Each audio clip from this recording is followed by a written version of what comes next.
Okay, so all my stuff that I've ordered over the last month came in the mail yesterday, all at the same time.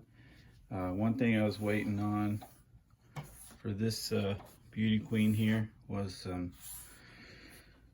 new tires for the rear. These are, I don't know if you can still find the original, the ones that came in the box, maybe, but they're getting pretty expensive. For something that looks about like the real thing, you're probably gonna pay 40-50 bucks. Anyways, I don't know, the previous owner took great care of this car overall. There's just like nothing going on the bottom. Pristine. One little nick up here on the nose. That's it. That's the only sign of use, really. Went through the rear end and found some rust in the 6-gear gearbox, sorry. And got that all out. Everything was fine. Put ball bearings throughout. And this thing is just primo shape, man. It looks new. This body's a little scratched up. I may try to paint it. I suck at painting, so we'll see how that goes. I almost hate to risk it. So anyhow, tires came in the mail. That's really the last thing I was waiting for. Only other thing going on wrong with this car is this sway bar up front.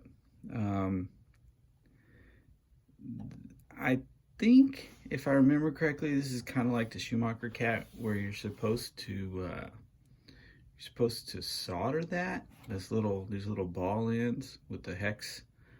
Maybe you're supposed to solder that on to the little metal wire. It's pretty flimsy too. It doesn't.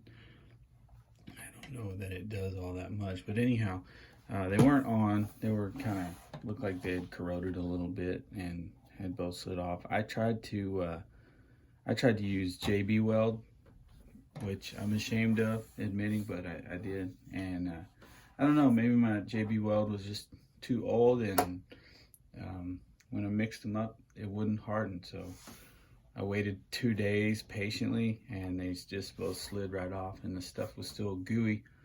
But anyhow,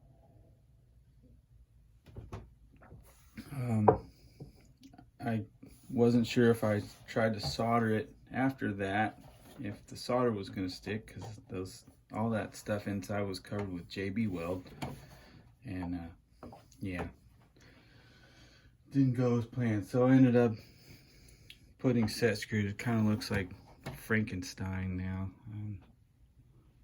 Maybe you can see it. Yeah, I'm not proud of that handiwork. Sort of, you can see it. Yep, that's ugly. I did that. Okay.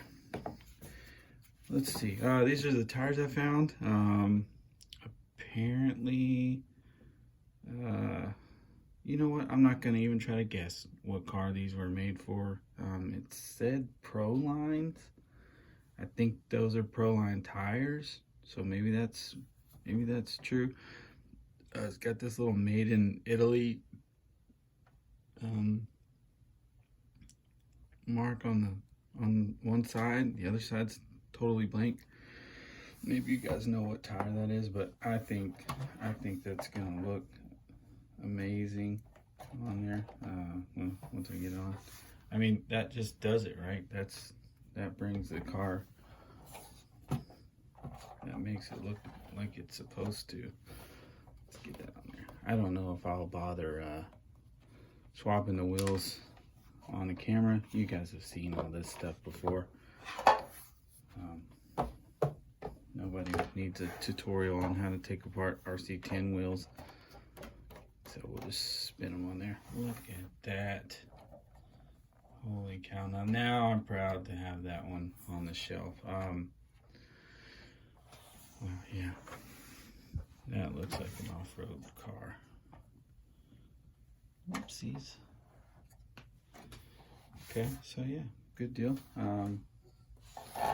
Worth the wait for sure. Because with these, I mean, you know, they serve a purpose, I guess. They could have run them on the street with that. I'll definitely save them, but it's just not something that for me belongs on an off-road buggy. It is what it is. So I think I may try to run this thing at some point.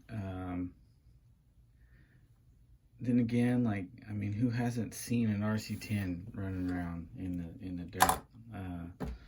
I just don't know, for as good a condition as this thing is in, whether it makes sense to run it around out there or not. We'll see. But anyways, just wanted to show you guys that, and we'll catch you next time.